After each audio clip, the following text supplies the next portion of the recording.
नमस्कार, स्वागत है आप सभी का एएन पब्लिक स्कूल की इस विशेष पॉडकास्ट सीरीज़ में। आज हमारे साथ एक ऐसे व्यक्तित्व मौजूद है जिन्होंने वन्य जीव संरक्षण प्रकृति के क्षेत्र में एक ऐसा प्रेरणादायक पहचान बनाई है। It's our privilege to welcome Mr. Devendra Pratap Jagwat, Indian Forest Service, currently serving as the Deputy Conservator of Forest, Jaipur North. Sir, your dedication towards conserving forest, preventing wildlife and creating awareness about environmental sustainability is truly inspiring. We are honored to have you with us. AN public school की पूरी team की तरफ से आपका हार्दिक स्वागत एवं अभिनंदन। बहुत बहुत धन्यवाद पीहू जी। और मैं एएन पब्लिक स्कूल का भी बहुत आभार व्यक्त करता हूं कि ऐसे समय पर मुझे इनवाइट किया गया है जब आप देखिए कि बारिश शुरू हो गई है और बारिश शुरू होने के साथ ही प्लांटेशन ड्राइव है वो अब प्रारंभ कर दिया गया है राज्य सरकार वन विभाग की तरफ से। तो बहुत बहुत धन्यवाद आपके पूरे परिवार। सर, सबसे पहले हम ये जानना चाहेंगे कि आपकी ये जर्नी कैसी रही। देखिए, मैं बेसिकली रूरल बैकग्राउंड से हूँ, तो मेरी सारी शिक्षा दीक्षा है वो मेरे गांव में। गांव के बाद में जैसे कि आज आपके यहाँ स्कूल स्थित है, इसी जगह मेरे सीनियर सेकेंडरी स्कूल चोमू में मेरा जो सरकारी स्कूल है वहाँ पर मेरा 12th हुआ था। उसके बाद में आपके पड़ोस में ही कालाडरा है, तो कालाडरा में मेरा कॉलेज एजुकेशन हुआ था। उसके बाद में कॉलेज एजुकेशन कंप्लीट करने के बाद में राजस्थान यूनिवर्सिटी से मैंने एमएससी मैथमेटिक्स किया था। उस समय मैं यूनिवर्सिटी में गोल्ड मेडलिस्ट था मैथमेटिक्स डिपार्टमेंट में। तो इस तरह से मेरी जर्नी प्रारंभ हुई। सर, आपको फॉरेस्ट डिपार्टमेंट में आने की इंस्पिरेशन कहाँ से मिली और आपकी इस टाइम पे प्रिपरेशंस कैसी रही? देखिए, अगर मैं ईमानदारी से कहूँ तो उस समय केवल हमें रोज़गार प्राप्त करने का उद्देश्य मिला हुआ था कि किसी तरह से किसी अच्छी सर्विस में हम चले जाएं। लेकिन ये ज़रूर है कि जो बैकग्राउंड में हमें, चूँकि ग्रामीण पृष्ठभूमि में थी, तो हम जंगल भी देखते आ रहे थे, पेड़ पौधे भी देखते आ रहे थे। इसके अलावा जहाँ जहाँ हमें अवसर मिलता था अच्छे जंगल भी हमने देखे। तो नेचुरली एक फॉरेस्ट डिपार्टमेंट में आने का एक लालच था, एक इंस्पिरेशन भी थी। तो उस समय जब मैंने मैथमेटिक्स में एमएससी किया था, उसके एमएससी करने के तुरंत बाद में राजस्थान फॉरेस्ट सर्विस का परीक्षा के लिए एडवर्टाइजमेंट निकला था और वो मैंने उसमें अप्लाई किया।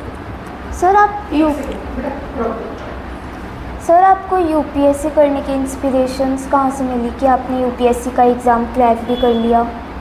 देखिए, यूपीएससी का एग्ज़ाम मैंने दिया ज़रूर था, लेकिन मैं वैसे स्टेट डिपार्टमेंट से जो एसीएफ का एग्ज़ाम होता है, असिस्टेंट कंजर्वेटर ऑफ फॉरेस्ट का, वो मैंने क्लियर किया था।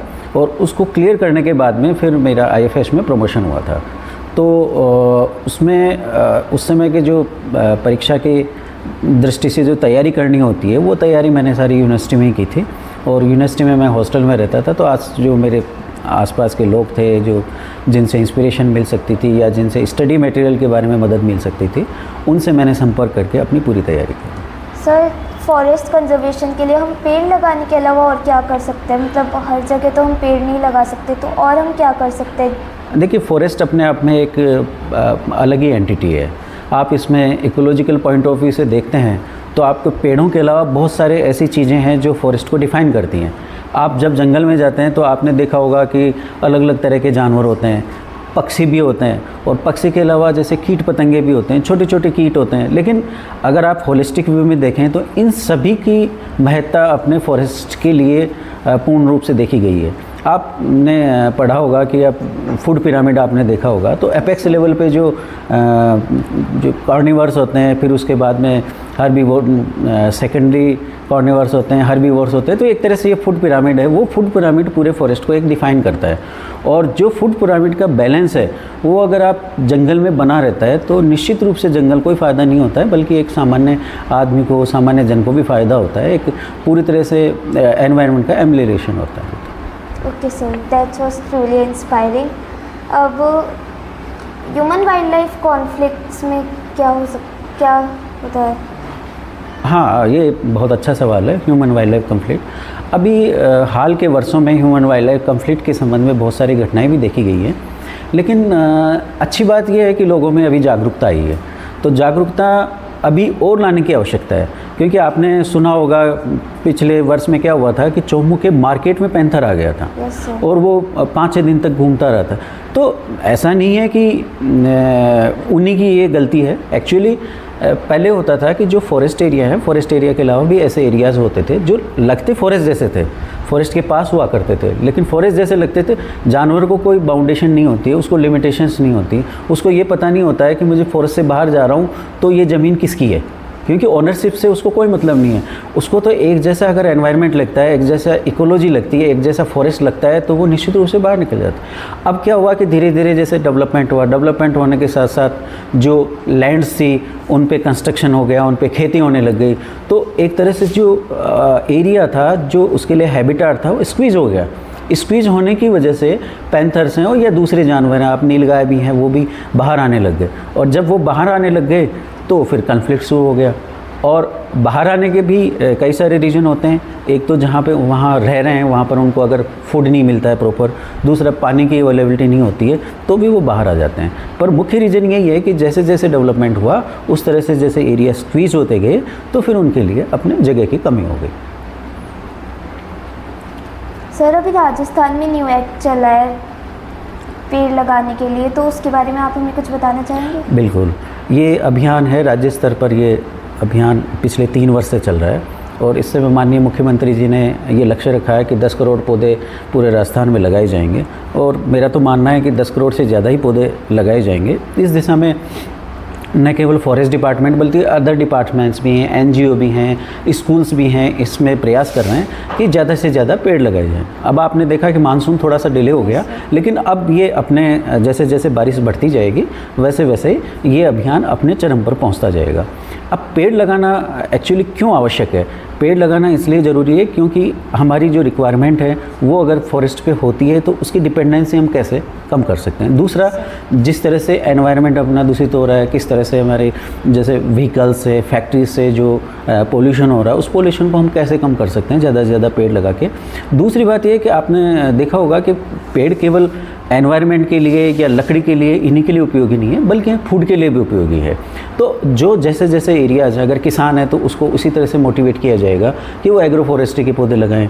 अगर हमारे पास ब्लॉक्स बने हुए हैं, कहीं कोई फॉरेस्ट लैंड है या फिर खाली हमारी रेवेन्यू लैंड्स हैं, तो उनको ब्लॉक प्लांटेशन से हम उसमें प्लांटेशन किया जाएगा। तो ये इस तरह के हैं कि अलग अलग लेवल पर अलग अलग व्यक्ति के द्वारा जो कार्य किया जाएगा वो पूरे अभियान में अपना एक सहयोग होगा। अब जैसे इंडिविजुअल्स की बात करें तो इंडिविजुअल्स मैं कहता हूँ कि अगर उसके पास में 2 पेड़ लगाने की जगह है तो वो 2 पेड़ ही लगाए भले। ऐसा नहीं है कि पूरे अगर, लेकिन ये सहयोग अगर सबका मिल जाता है, हर व्यक्ति का मिल जाता है, हर संस्था का मिल जाता है, तो निश्चित रूप से मैं समझता हूँ कि राजस्थान में हरियाली पूर्ण रूप से होगी। सर और जो पॉल्यूशन की वजह से जैसलमेर का डेजर्ट बढ़ता ही जा रहा है, वो कैसे हार्म कर सकता है राजस्थान को? देखिए, इसमें मैं फिर आपको एक पूरा पिक्चर देता हूँ इसमें, क्योंकि राजस्थान है वो एक बायोडाइवर्सिटी का क्षेत्र है। आप देखिए कि वेस्टर्न राजस्थान है वो डेजर्ट है, ठीक है। फिर उसके बाद में आपके अरावली जा जाती है जो आपका साउथ वेस्ट से लेके और नॉर्थ ईस्ट तक पहुंच रही है और दिल्ली तक हो जाती है, राजस्थाना हिल्स तक। तो और फिर आप ईस्टर्न राजस्थान में अगर आते हैं तो वहाँ थोड़ा सा डेंस फॉरेस्ट भी मिलता है। इसके अलावा जैसे आप चंबल के बेड़ों का आप नाम ने सुना होगा, और उदयपुर, डूंगरपुर, बांसवाड़ा इस क्षेत्र में चले जाते हैं तो आपको बहुत ही डेंस फॉरेस्ट मिलता है। तो अपने राजस्थान है, राजस्थान अलग अलग जो क्षेत्र है वो अलग अलग बायोडाइवर्सिटी का क्षेत्र है। अब ऐसा नहीं है कि हमें डेजर्ट है उसको ख़त्म करना है, बिल्कुल ही ख़त्म करना है। डेजर्ट को, डेजर्टिफिकेशन को रोकना है। डेजर्टिफिकेशन का रोकना है कि हम जो डेजर्ट है वो आगे नहीं बढ़े, सबसे महत्वपूर्ण टास्क हमारा ये है। लेकिन अगर आप डेजर्ट को देखें तो वो भी एक इकोसिस्टम है। उस इकोसिस्टम में भी अलग अलग तरह के पेड़ हैं, अलग तरह के वन्य प्राणी हैं, तो वो अपना अलग सिस्टम है। लेकिन ये ज़रूर है कि हमें डेजर्टिफिकेशन को रोका जाना है। Sir that was good. अब हम भी थोड़े पेड़ वगैरह लगा के, लेकिन हम स्टूडेंट्स एनवायरनमेंट कंजर्वेशन के लिए क्या कर सकते हैं? स्टूडेंट्स बहुत बड़ा रोल प्ले कर सकते हैं एनवायरनमेंट कंजर्वेशन में भी, और आपके ये जो प्लांटेशन ड्राइव मैंने अभी बताया उसमें भी बहुत बड़ा रोल अदा कर सकते हैं। सबसे पहले तो ये है कि जो अवेयरनेस का साधन है या अवेयरनेस का एक मीडियम है वो स्टूडेंट्स बहुत अच्छा है। क्योंकि आप अपने न केवल पेरेंट्स को बता सकते हो, आप दूसरे लोगों को भी बता सकते हो, और आप एक ऐसी पीढ़ी हैं जो आप आगे जाके ऐसी चीज़ों के लिए अगर आप में अवेयरनेस होगी, आप लोगों को इंस्पायर कर पाएंगे, तो ये मुझे लगता है कि पूरे देश के लिए, पूरे राज्य के लिए एक बहुत बड़ी बात होगी। अब हमें क्या करना है कि एज ए स्टूडेंट, अब जैसे आपके क्षेत्र में जहाँ भी पेड़ लगाने का जगह मिले, आपको अवसर मिले, तो आप निश्चित रूप से उस ड्राइव में भाग लें। 1 पेड़ लगाएं, 2 पेड़ लगाएं, जितना भी आप पेड़ लगा सकते हैं। दूसरा काम करना है कि आपको इंस्पायर करना, लोगों को ज़्यादा से ज़्यादा पेड़ लगाने के लिए उनको प्रोत्साहित करना, ये भी अपना एक काम। अब जैसे मैं थोड़ा सा इससे अलग हट के अगर बात करूँ तो जैसे पोल्यूशन है। अब पोल्यूशन के बारे में अगर आप किसी चीज़ को रीयूज़ नहीं करते हैं तो उसका क्या इफ़ेक्ट होता है, हम काम ले सकते हैं। तो अगर आप किसी प्लास्टिक को मल्टी यूज़ में लेते हैं तो इसका मतलब है कि उसका प्रोडक्शन कम होगा। अगर आप किसी जहाँ पे प्लास्टिक बनता है वहाँ जाएं तो वहाँ कोई फैक्ट्री होती है, डेफिनेटली फैक्ट्री या तो कोयले से चलेगी या फिर कहीं इलेक्ट्रिसिटी से चलेगी। लेकिन अगर इलेक्ट्रिसिटी बनती है तो इलेक्ट्रिसिटी जहाँ बन रही होगी वहाँ भी पोल्यूशन हो रहा होगा। और फैक्ट्री अपने बनाया, फैक्ट्री ने कुछ भी आइटम बनाया, वो बना के कहीं ट्रांसपोर्टेशन हो रहा है तो ट्रांसपोर्टेशन में फ्यूल लग रहा है, वो भी पोल्यूशन हो रहा है। फिर जहाँ पे स्टॉक हो रहा है वहाँ से भी कहीं छोटी जगह पे जा रहा है तो वो भी ट्रांसपोर्टेशन से पोल्यूशन। अल्टीमेटली क्या हुआ कि जो आपका इनिशियल पॉइंट था जहाँ पे प्रोडक्शन हो रहा है और जहाँ एंड तक आपका पहुँच रहा है, तो डेफिनेटली वहाँ कहीं न कहीं पोल्यूशन हो रहा है। तो आप क्या कर सकते हैं एज ए स्टूडेंट, 2 काम कर सकते हैं कि एक तो हम ऐसी चीज़ों का कम से कम यूज़ करें, दूसरी चीज़ ये है कि हमें अगर रीयूज़ हो सकता है तो उसका रीयूज़ करें। तो इस वजह से हम एक बहुत बड़ा ये योगदान दे सकते हैं। और चौथी बात ये बताता हूँ कि मैं आप जैसे एक सिटीज़नशिप का एक जो भाव होता है कि वो आप अगर पूरा कर देते हैं, वो आपके मन में, स्टूडेंट्स के मन में होता है, तो निश्चित रूप से मैं समझता हूँ कि आप इसमें बहुत बड़ा योगदान कर सकते हैं। सर, अभी जो जयपुर नॉर्थ डिवीज़न फॉरेस्ट्स हुए हैं कंजर्व, उनमें कौन कौन सी मेन स्पीशीज़ मिली है? देखिए, एपेक्स में बात करें तो पैंथर आता है जिसको हम बघेरा भी कहते हैं। Yes. और ये मोस्टली सभी फॉरेस्ट में मिलता है। पैंथर के अलावा आपका हायना आता है जिसको जरक कहते हैं, और गांव में पहले इसको ल्याली भी कहा जाता था। फिर आप आते हैं, अगर हर्बीवोर्स पे आते हैं तो नील गाय मिलती है, कहीं कहीं कोई चीतल भी मिल जाता है, स्पॉटेड डियर भी मिल जाते हैं, सांबर भी मिल जाते हैं। तो जयपुर ज़िले की अगर बात करूँ तो ये मुख्य वन्य जीव हैं। सर, जैसे अभी निशानी की तरफ तो जंगल ही जंगल है, तो उधर से जानवर आ जाते हैं। अगर हम फॉरेस्ट प्रोटेक्ट नहीं करें तो हम ह्यूमंस के लिए भी बहुत मुश्किल हो सकती है, तो उसके लिए हम क्या कर सकते हैं? वो हम जो पहला क्वेश्चन था human wild life conflict, yes sir. उसी में मैं आगे बढ़ के आपको बताता हूँ कि हम फॉरेस्ट से बाहर कैसे जानवर नहीं आए। तो उसमें हम कई तरह के प्रयास करते हैं। जैसे अभी आप टाइगर प्रोजेक्ट्स देखें तो टाइगर प्रोजेक्ट्स में क्या होता है कि दीवारें बनाई जाती हैं, पक्की दीवारें, और 6 फुट की दीवारें बनाई जाती है। जो अदर फॉरेस्ट हैं पहले वो भी 4 फीट की दीवार बनाई जाती थी, अब वो भी 6 फीट की दीवार प्रारंभ कर दी गई। इसका एक मतलब है कि बैरियर का काम करता है ये वाइल्ड एनिमल्स के लिए। और दूसरी बात ये है कि जब भी हम किसी एरिया को क्लोज करते हैं तो एरिया वो रिच हो जाता है बायोडाइवर्सिटी पॉइंट ऑफ व्यू से। तो बायोडाइवर्सिटी पॉइंट ऑफ व्यू से जब रिच होगा तो डेफिनेटली उसको फूड भी मिलेगा जानवर को, और उसको पानी भी मिलेगा। इसके अलावा जो वाटर कंजर्वेशन के काम भी करते हैं अंदर फॉरेस्ट में, तो वाटर कंजर्वेशन के काम करने से उनको पानी की अवेलेबिलिटी होती है। तो आप फूड और वाटर, ये अगर अवेलेबिलिटी हो जाती है किसी भी जानवर के लिए तो वो निश्चित रूप से बाहर आने में बहुत कम आता है। एक बात और मैं आपको कहता हूँ कि हमने क्या किया कि जैसे जगह जगह रोड्स बना दिए। अब क्या होता है कि आप जानवर के लिए रोड भी एक कई बार बैरियर का काम करता है, ठीक है। उसको ये पता नहीं है कि ये ह्यूमंस के आने जाने की जगह, ठीक है। अब जहाँ फॉरेस्ट में उसको मिट्टी में चलना होता है, वहाँ रोड्स पे उसको डामर पे चलना होता है, तो वो एक तरह से मतलब उसमें एक तरह से कन्फ्यूजन सा हो जाता है कि मुझे कहाँ जाना है, किस तरह से जाना। तो आपके जो रोड के एक्सीडेंट्स होते हैं वो भी इसी वजह से कई बार हो जाते हैं।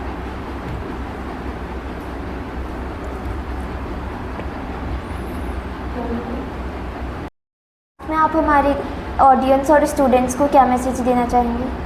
मैंने आपको पहले बताया कि एक लीडरशिप क्वालिटी होती है और एक सिटीजनशिप का जो भाव होता है वो डेफिनेटली बच्चों में होना चाहिए।